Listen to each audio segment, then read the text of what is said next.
Hello, Charlottesville. This is Judah Whitcower with the I Love Seville show. Hope you're all having a very happy Good Friday in this lead up to Easter.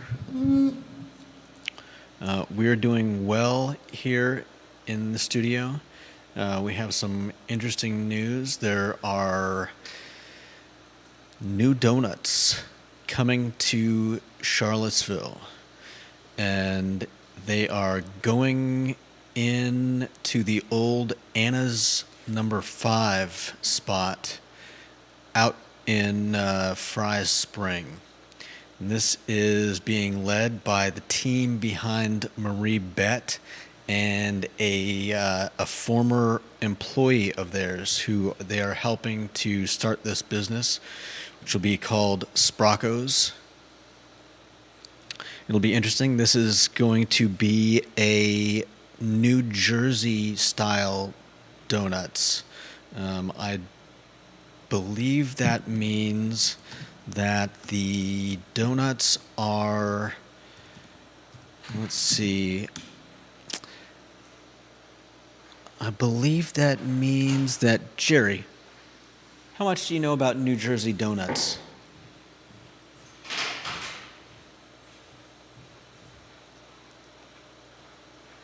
We can't wait to try them out. It sounds like it's going to be an interesting place. And do you know anything about New Jersey donuts, Jerry? I love New Jersey donuts. I love donuts. Donuts are one of my top 3 favorite foods. Donuts and coffee. Donuts are one of my top 3 favorite foods. Oh, yeah? Donuts and cheese and bacon are my top 3 favorite food. I would love a donut with bacon sprinkles and instead of jelly inside, melted cheese. Oh, yeah. Be very happy with that. So Viewers and listeners, take a look at the screen for today's consider headlines. Take a look at the screen for today's headlines. This is what we're going to cover today on the Friday edition of the I Love Seville show. Judah Whitcower and yours truly on a glorious and gorgeous Friday afternoon in downtown Charlottesville. All right, my friend, we can rock and roll when you're ready. Quiet on the set. Quiet on the set.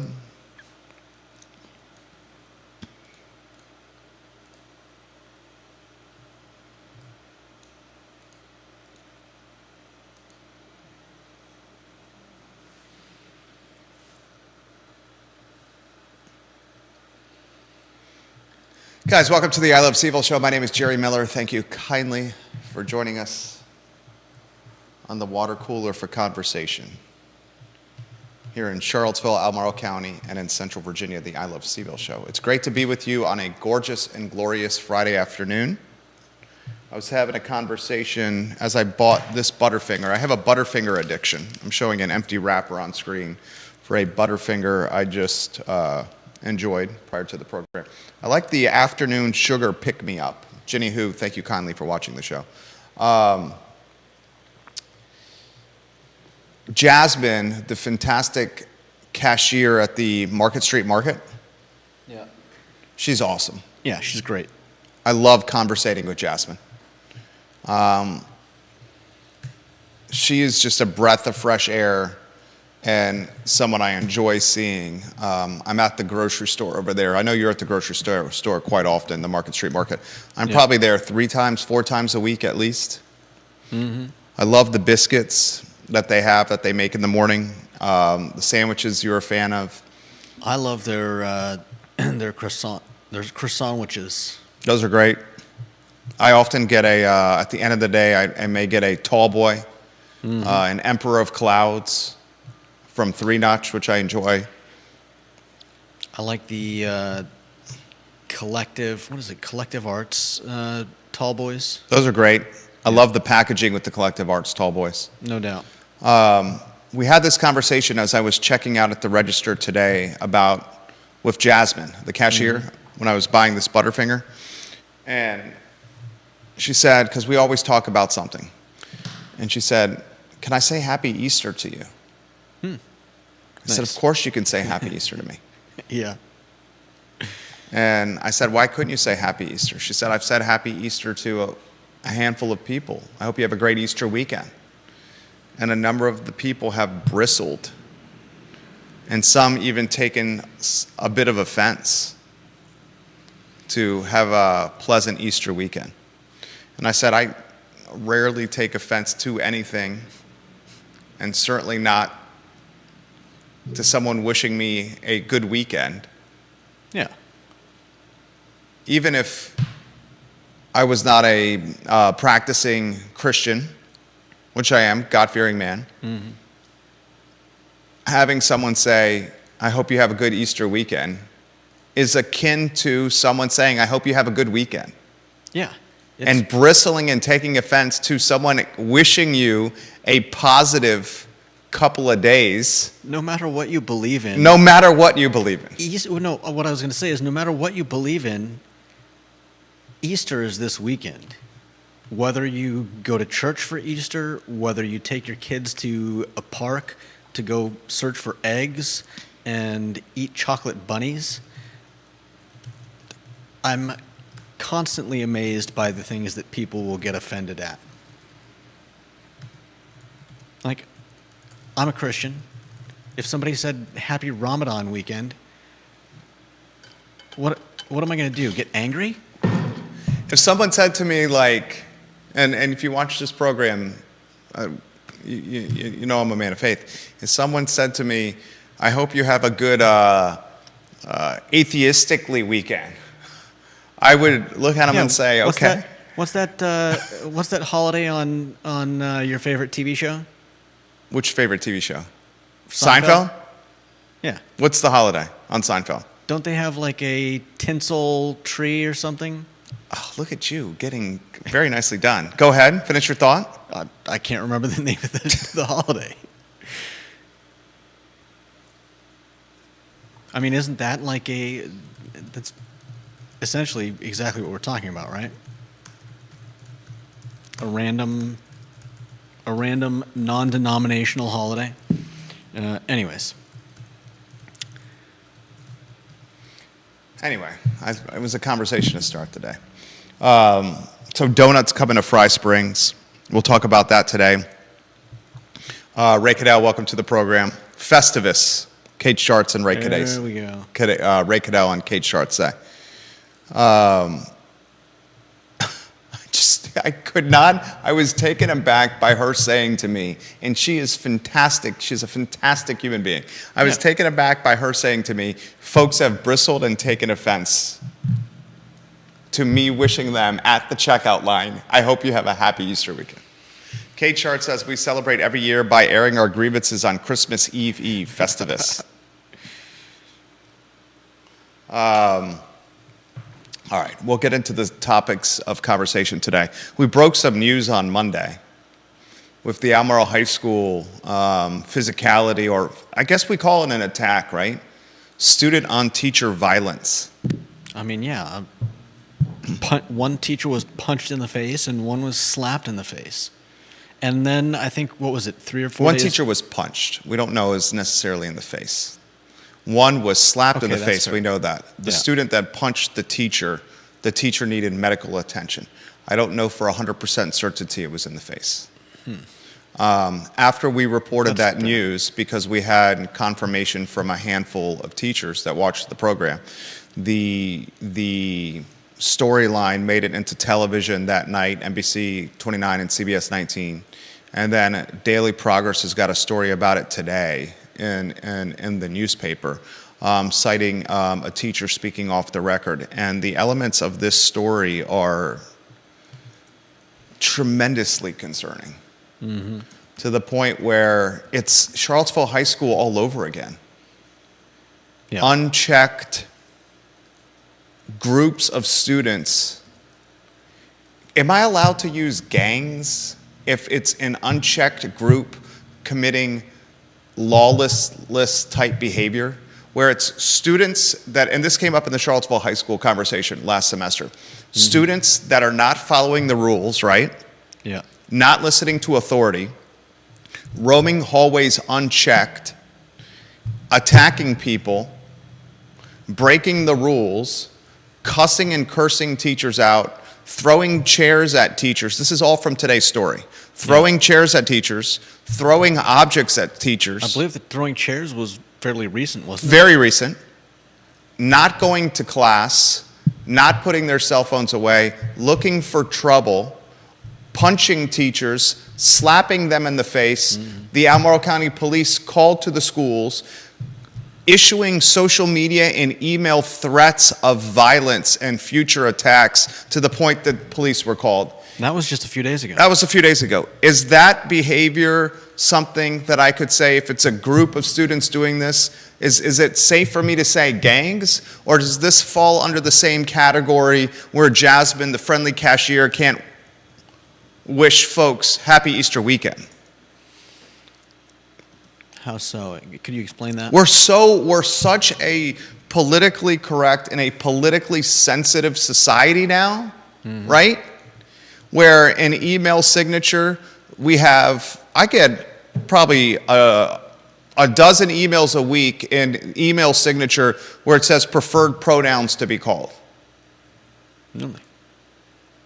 Jasmine said felt that folks were saying she wasn't politically correct by her wishing folks a happy Easter weekend. Am I not being politically correct when it's a group of students punching teachers, slapping in the face, throwing chairs at them, throwing objects at them, cussing and cursing at them, basically lawlessness? Am I not being politically correct by using the word gang to describe a group of students breaking the rules and impacting quality of life?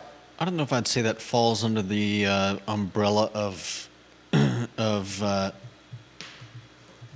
what you're talking about. I think it's more a matter of, to me, gang says coordinated. It says an organized group. A number of people forming a group or a gang. A synonym for gang is group. Working together in coordination to do something that is offensive or law-breaking. Maybe you do call it a gang. Can you not call that gang? I suppose you could. There's an article in the newspaper today. This is the news we broke on Monday, first here on the program. We'll talk about some other news you first heard on the program here with the team behind Marie Bett expanding to Fry Springs in a matter of minutes. But the teachers that are speaking off the record to us are saying that they're nervous to go to the school. Yeah. And nervous probably is not a description of what's happening. Afraid. Yeah. The headline in the newspaper today in the DP was what? Was teachers afraid to go to school? I mean, verbatim. Teachers don't feel safe at Albemarle High School. I think That's the headline in the newspaper today. I appreciate the fact that, was it Durham? Is that his name? The principal. Yeah. Is not, I butcher his last name. I appreciate the fact. I'm sorry, principal. I don't mean any disrespect by butchering your last name. I appreciate the fact that charges have been filed against the students, but I think from what I've read in the Daily Progress article and what we're talking about right now about Bonham. About the teachers being it seems like it's yet another case of too little, too late. It's like you're driving down the road with a passenger and you smash into a car, and they're like, "Why didn't you use the brake pedal?" You're like, "I'm pushing the brakes now." And they're like, "Yeah, but we already crashed." It's like, okay, yes, we get that you're charging the students that were involved in the recent violence. We get that you caught the kid that was making online threats. But the fact of the matter is that right now, it's a sad state of affairs that these students feel completely free to do whatever they want. To punch a teacher. To throw a chair. What is worse? I mean, I would imagine the punching the teacher is worse. But slapping a teacher in the face and throwing a chair at a teacher is right there below punching the teacher in the same category. I mean, we don't really have to. Sexual violence. We don't really have to set these above or below each other. All of them are horrible things to be happening. Doing drugs on a school grounds. That's bad too. Look, I'm not gonna,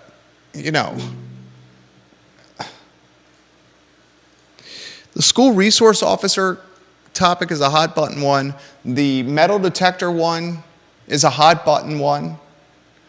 What should the teachers do as they form now a teacher union is a hot button one.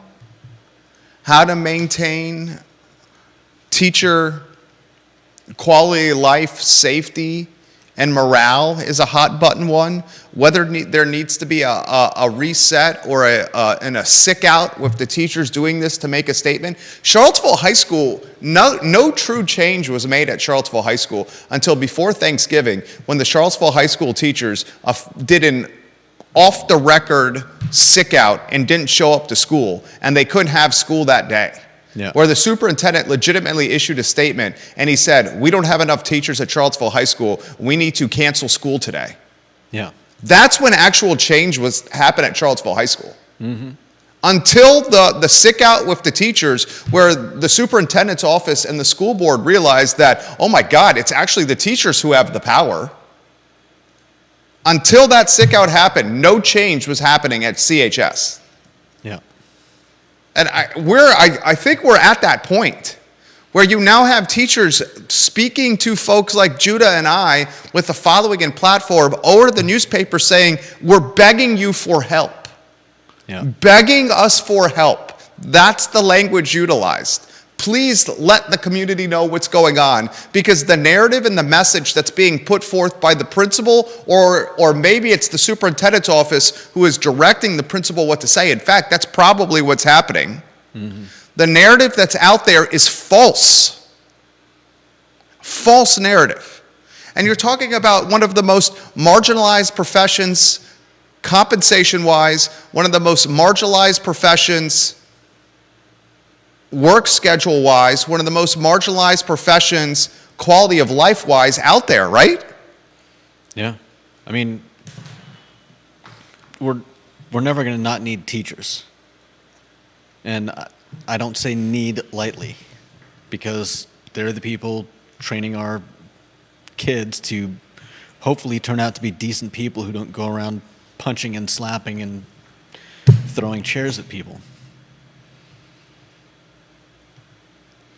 So I promised that we would utilize this platform to have the back of the underdog.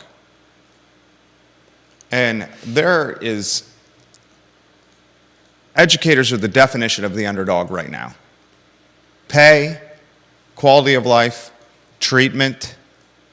What other profession can you think of where customers, essentially the student is the customer, where customers are throwing chairs, punching, cussing, cursing, and issuing documented threats to the worker? Yeah. No, like... I know. Police. Maybe. Definitely. Not on a regular... I mean, yeah, sure, it happens. But besides law enforcement, think about it. Mm-hmm. Besides law enforcement, a student is the customer pretty much. The teacher is the worker, where the customer is social media threatening, email threatening, hitting, slapping, cursing, kicking, throwing chairs, bottles, all for below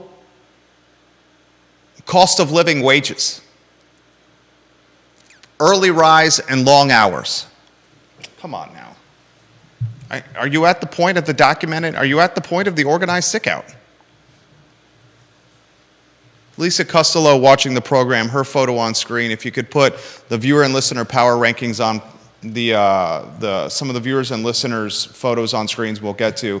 iloveseville.com/viewer rankings. Lisa Costello is a key member of the family, and she says, the Christian Light Education homeschool curriculum out of Harrisonburg is an excellent and very reasonable price. Travis Hackworth watching the program. Is he in the viewer and listener power rankings, Judah? Let's see. He is not. Why? Travis is not out of Danville? Put him in the power poll. Travis Hackworth, 52 in the family. Right behind Tom Stargill, who watches the show, the Golden Apple Award winner. Dylan's Rule, welcome to the broadcast. Did we get Dylan's Rule on the show? Not yet. On the power ranking? Okay, so Dylan's Rule needs to be in the power rankings. Travis in Danville, Virginia says, you want to see how depressing it is and how hard to hire a teacher it is? Go to the professional career fairs across the state and see how many people show up to those. The numbers have decreased dramatically. I'm not surprised.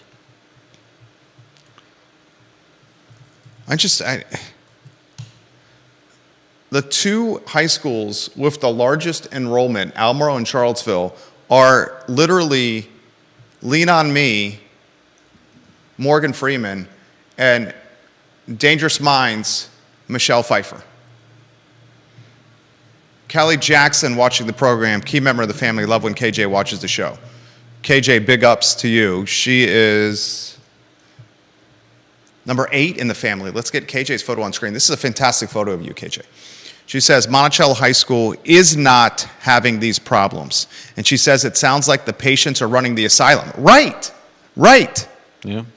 If a teenage boy picks up a chair and hurls it at a teacher, that is a weapon. If the student feels comfortable doing that, I mean, that's the thing. It's not like, if any one of these were isolated incidents, it would be, okay, that's horrible, but kids are crazy.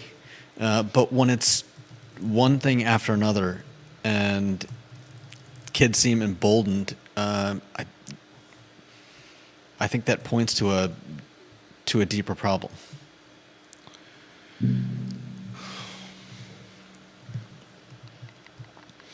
Ray Cadell watching the program. Let's get Ray's photo on screen. Love Ray Cadell. Ray Cadell, what's his power ranking? Ray needs a high power ranking. You got his photo on screen, number 47 in the polls. This is a great photo of you, Ray Cadell.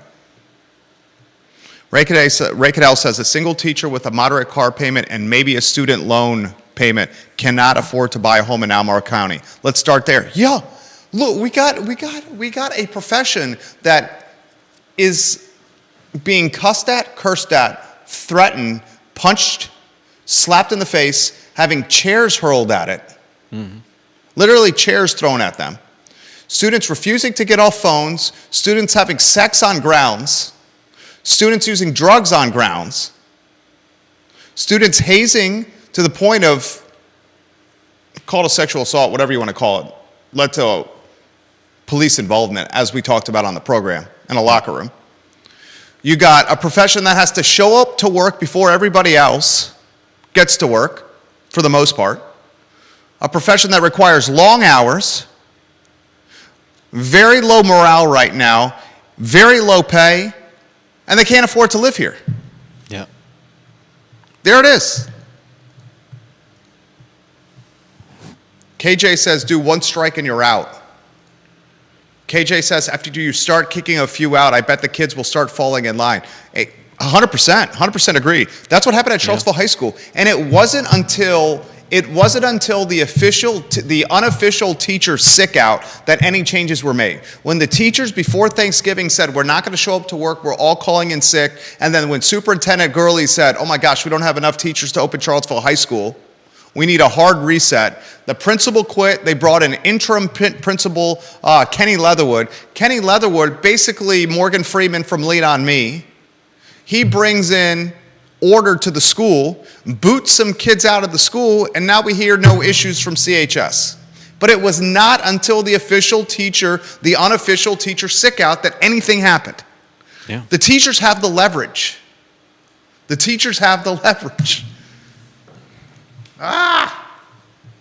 So frustrating. Nurses, Janice Boyce Trevelyan, her photo's on screen. Let's get JBT. JBT, we love when you watch the program, Janice Boyce Trevelyan. She is 20 in the family. She says nurses deal with this. She also says, I would not have worried about what administration would do to me. I would have worried about what my dad would do to me. My father would tell me if I thought I was wrong, I could defend myself, but it had to be done respectfully. Same with my parents. Same with mine. Vanessa Parkhill watching the program. Let's go to VP. VP is number 6 in the family.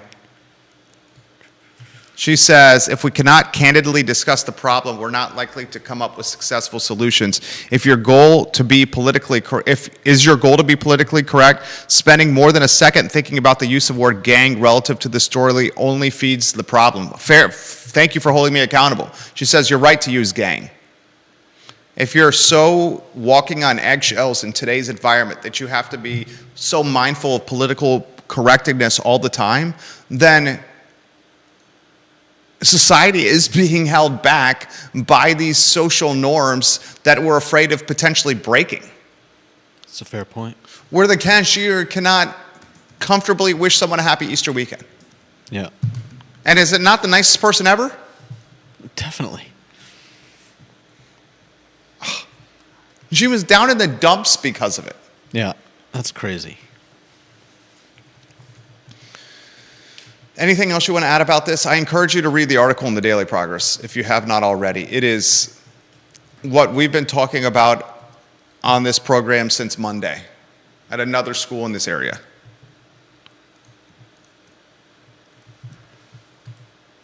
Let's go to the Marie Bett story. You want to set the stage here for the Marie Bett story? Fry Springs, the donuts and espresso. And did you get the Spracco is how it's pronounced? Yeah. Go ahead, you set the stage. And if you got lower thirds on screen too.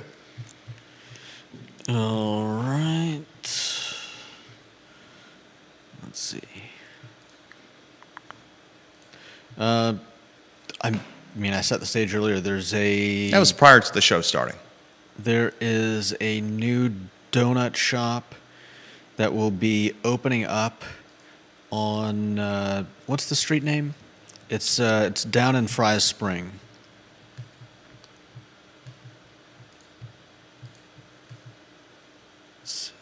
Are you setting the stage here? Or are you going too much in the weeds without just setting the stage? I'm not getting in the weeds. I'm a little bit of dead air over there. Very few weeds. Yeah, well, I'm trying to That's getting into the weeds there. I'm trying to get so focused on a detail that we have dead air. The detail of you wanting to have photos later? No, we could get to that later. We got to get to this topic first. Yeah, but I've got to have them in place so that we can use them. And I'm also changing the headline. There we go. Okay. Spracco's. Donuts and espresso opening this summer in the Fry Spring area. Maury Avenue. And they're going to be New Jersey style. It's good stuff. I can't wait.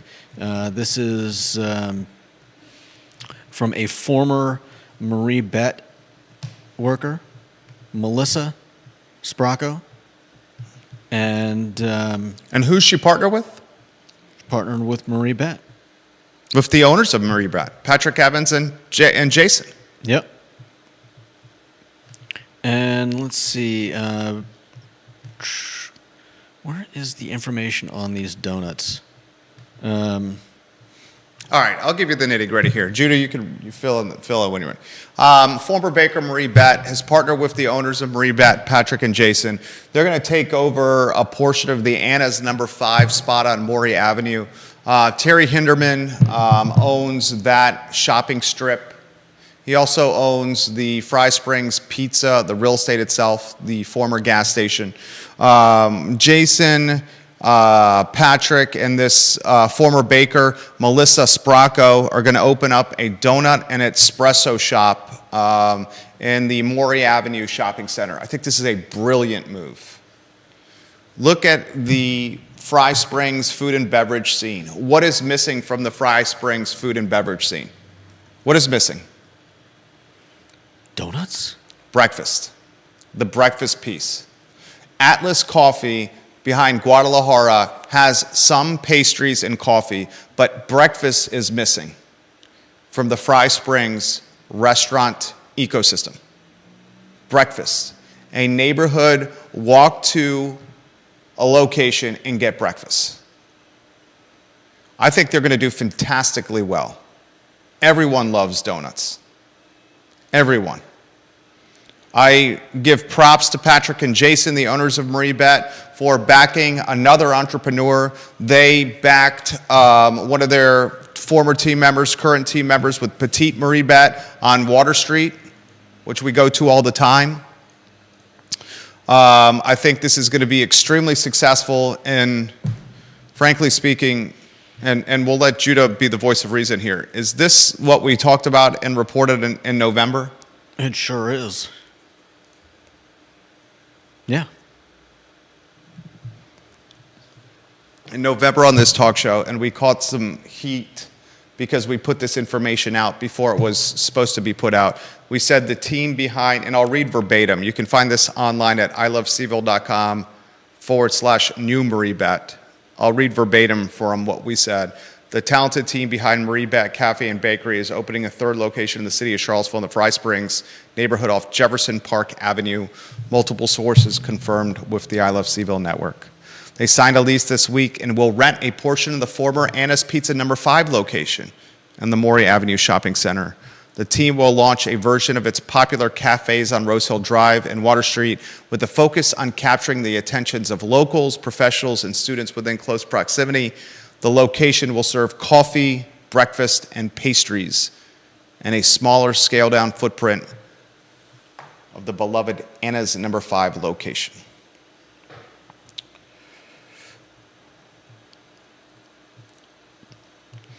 I think Ray Cadell sent a better photo for the rankings, he says. It's in my Facebook DMs, and he wants a higher ranking. Ray, you earn a higher ranking all the time by offering commentary on this show. Those rankings on iloveseville.com/viewer rankings are tied to the content and commentary and questions and perspectives shared by viewers and listeners, and Ray is valued. I think this place is going to crush in Fry Springs. Wait till the Paul Manning Biotech Institute opens, and thousands of employees are within half a mile of Maury Avenue Shopping Center. Thousands. Yeah. Within half a mile walk to here. Paul Manning investing over $100 million. Mm-hmm. Wait for that and see what it does to the customer base. Very excited for it. More news to come from the Fry Springs restaurant ecosystem as well, and I'll give you a tease on that with another business close to opening over there. Continue to tune into the I Love Seville show for those details. Anything else you want to add to this? I think Simon did a great job covering the story for Charlottesville 29. I think Spracco's Donuts and Espresso are going to be a smash hit. Mm-hmm. No doubt. I think it's a great idea, and I think you're right about the new business coming to that area. They're probably going to need a bigger shop before too long. Or maybe a drive-through.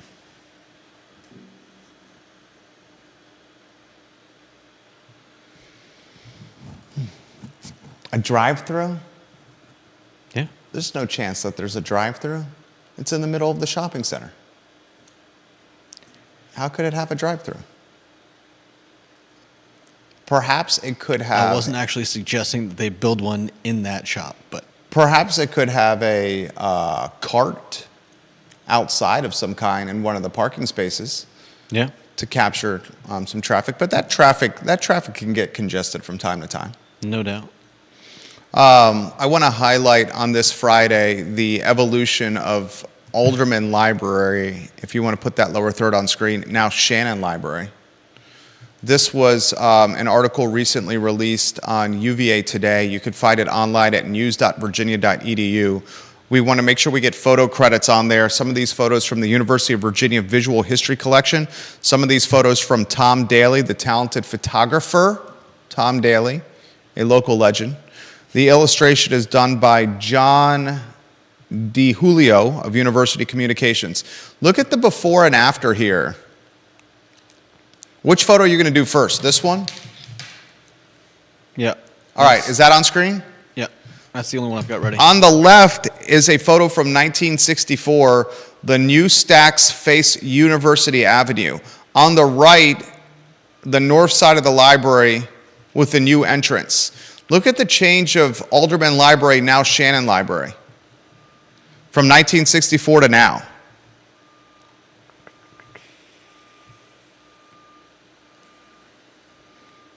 I mean, it's startling. Put the Memorial Hall. Now, this is important to highlight. This is not Mem Gym. This is a room in the library. This photo, Judah? If you can get that one on screen. It's two of them. I'm working on those. So let us know when the old photo is up from 1938. And I'll tell folks to look at the screen. Memorial Hall is the largest room in the library and was built as a memorial to the university's first president, Edwin Alderman, after whom the library was originally named. It's on screen. Here's a photo from 1938, the largest room in the library. As seen in the 1938 photograph, Memorial Hall originally housed the library's card catalogs. I loved card catalogs. I grew up in libraries with card catalogs. The tall structure behind the librarians contained the Sneed Book Conveyor, a delivery system that brought books from the closed stacks to the circulation desk. Now look at Memorial Hall in January of this year, Judah. That's the new photo. Let us know when that's on screen. Hello. Look, they're friends of the I Love CVille show. You got the new ones. Just about. What is bloody thing? The renovation restored Memorial Hall to look more like it did in 1938 than in 2019. Its vinyl tile and carpet was replaced with new linoleum tiles to match the original checkered floor.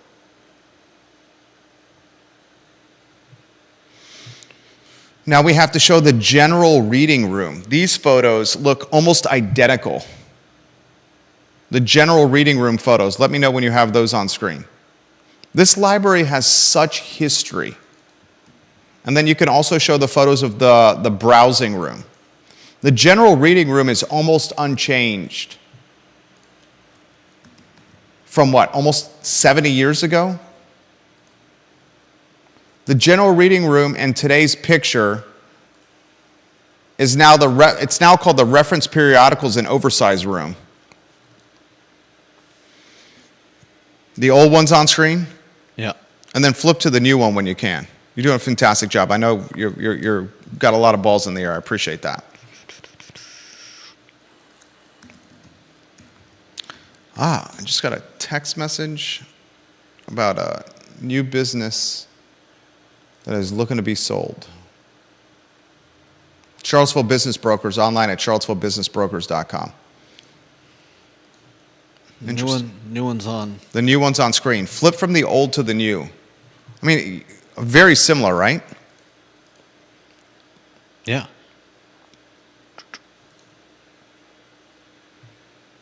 There's the old. And then the browsing room or the graduate student lounge. The history of this library is 1938 until now. We're talking 86 years of history, Judah. Mm-hmm. I didn't realize this. The library is the Library Renewal Project, which was designed by HBRA Architects, began with a 100,000 square foot renovation of the original 1938 Alderman Library structure. The renovation also included the demolition of the old and new stacks, replaced with a 130,000 square foot 5-story addition. Old browsing room is on. It's a beautiful structure. I used to go to this library as a UVA student. Did I do much studying? No. The grand opening renaming celebration is April 4th. The festivities start with an open house from noon to 4 p.m. Jim Ryan, Vice Rector Carlos Brown, and State Senator Creed Deeds will be there for the grand reopening. The story on news.virginia.edu. Couple of other items out of the notebook here. Before we get to Central Virginia, tips and tidbits, a new segment that we'll talk about. There's Steph Liskey, the real estate investor right there. The Stantonian real estate investor who owns a good, not a good chunk, but it owns a fair amount of real estate in downtown Stanton. Steph Liskey.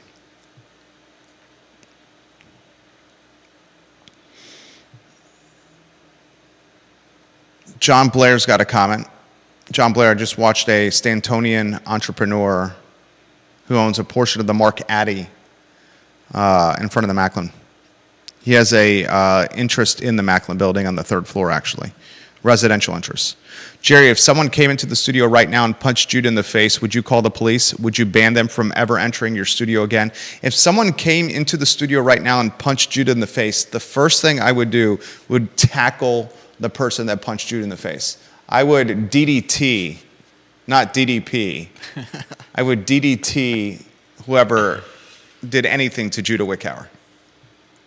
Thank you. And then I would call the police. And yes, I would ban them from the studio. He's making a very good point right there. What's the point Mr. Blair is making? The point is that something needs to be done when there need to be consequences to actions. Yeah. How are we not expelling the students from the school for even lesser actions? Yeah. If someone throws a chair at a student, at a teacher, they should be expelled. Yeah. Like I said, Do you agree with that? I do agree. Yeah. If a student throws a chair at a teacher, they should be expelled. They should be expelled. That's straight up unacceptable. I can't imagine any situation where that is an appropriate response. If someone's doing drugs out on the school grounds, should they be expelled? Probably. Depends on the drugs. Well, the kids should not be doing drugs in school. Okay, that's the right. Good, Judah. Good. Oh, Your family would be now proud. Good. Good, Judah. John Blair also says this. Did we have his photo on screen? We did. Okay, We good. haven't kept it up the whole time. Thank you. He says this. As I've said before, a school district has to protect its teachers. If teachers feel the same, there is a threat to their physical safety. If teachers feel that there is a threat to their physical safety, you will get retirements, and it will be difficult to fill vacancies with good candidates. Bingo. Yeah. Amen. Yeah, I mean, who wants to be underpaid and beaten by the people you're there to teach? Yeah. It's insanity. Like I said earlier, I appreciate that something is being done, I think, to the students who are perpetrating these violent acts, but the fact of the matter is they feel emboldened enough to commit the acts in the first place, which tells me that there is a too forgiving nature of accountability, or a lack thereof altogether. Yeah. No fear of authority, no respect of authority, Probably. No cause and effect for consequences. Yeah. I have a 6-year-old and a 15-month-old. The 15-month-old, okay, he's pooping his pants and he's still figuring out life. But our 6-year-old, one of the reasons he follows the rules, part of it is a little bit of fear. A little bit is, we're going to take something away from you. And then there's punishments and ramifications for your actions. Yeah. And guess what? He follows the rules. He's a good kid. But if we had no rules in place and no actions or accountability or ramifications or punishment, he would be not such a good kid. Yeah. Oh, so frustrating. 3 or 4 minutes on this topic from the 2004 Election Task Force report mixed ward and at-large council a good idea? I saw that, 1335 Hilltop Road, Deep Throat. And I also saw the Meadowbrook Road price cut. The better half and I drove to that house on Meadowbrook Road, which is kind of directly behind where Cookout is. Yeah. There's a home that's been popular on Reddit. And this home on Meadowbrook Road, the driveway is a steep climb. It's a gravel driveway, an extremely steep climb. Oh, man. It's a beautifully done renovation, very tastefully done renovation. That driveway could be one of the reasons it's not selling. And I did see 1335 Hilltop Road. It is a beautiful house. You want to talk council and ward votes? This is from 2004 Election Task Force report. The 20-year anniversary of this task force report. Jude, the show is yours. I've been continuing to go through this paper, and it's very interesting. I've been really impressed with how you've immersed yourself in this task force report. Yeah, I mean, You find it fascinating, don't you? yeah, there's some great stuff in here, and you know, the number of reports that that the city produces, it's. You would think that they would have a vested interest in carrying through on at least some of the suggestions. Seriously. And this one, I mean, it's got a lot of great stuff in it. And this part particularly, a mixed ward and at-large council. Here's the proposal. Replace the current at-large only elections with a city council composed of both ward and at-large representatives. The proposal is for a 7-person city council composed of 3 members elected at-large and 4 members elected from wards. And there's a note. The Election Study Task Force was asked to explore a ward-based or a mixed ward and at-large election system for Charlottesville. While several citizens asked for ward-based elections at the public hearings, the task force eliminated the strict ward-based election system because it was felt that this system would create more problems than it would solve. On the other hand, the possibility of a system that includes a combination of councilors elected at large and councilors elected from wards was explored in depth. And they go through a number of bullet point pros and cons. Here are the pros. Supporters of the mixed ward system argue a mixed ward council may offer a way to increase African American or other minority representation because one minority group member may be elected at large, as in recent years, and one or more may be elected from wards.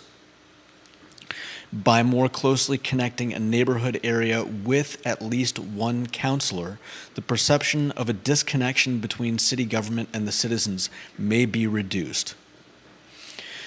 At-large councilors, who are responsible to all the voters, would be able to represent the interests of the city as a whole, while the ward-based councilors would be able to represent their area of the city.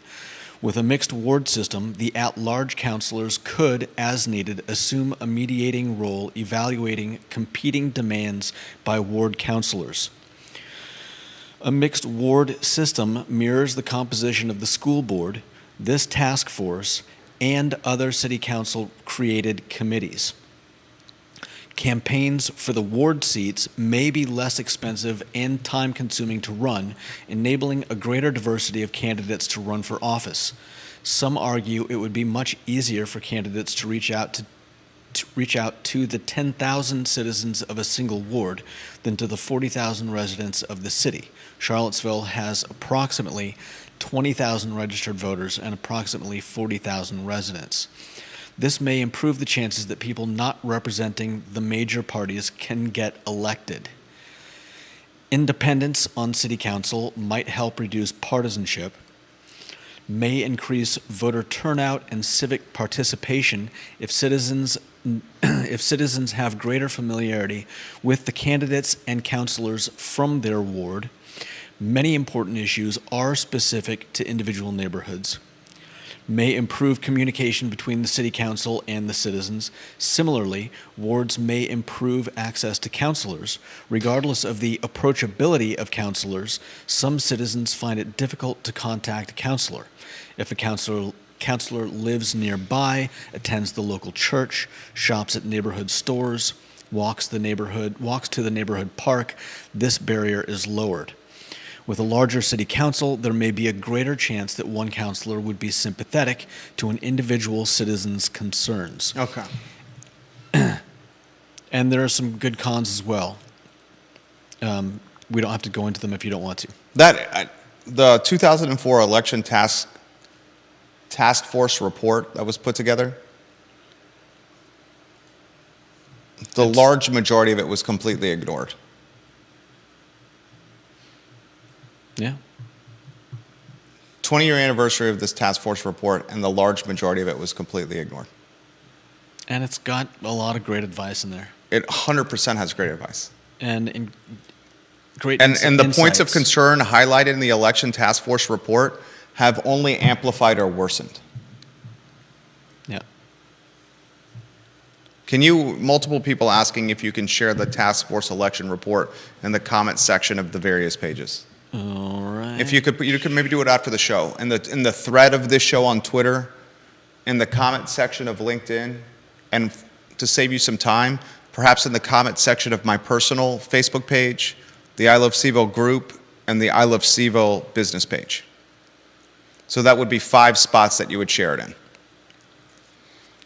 Folks are asking for it on Instagram as well. Can it be converted into an Instagram post with the link, or a swipe up on Instagram, I Love CVille Stories?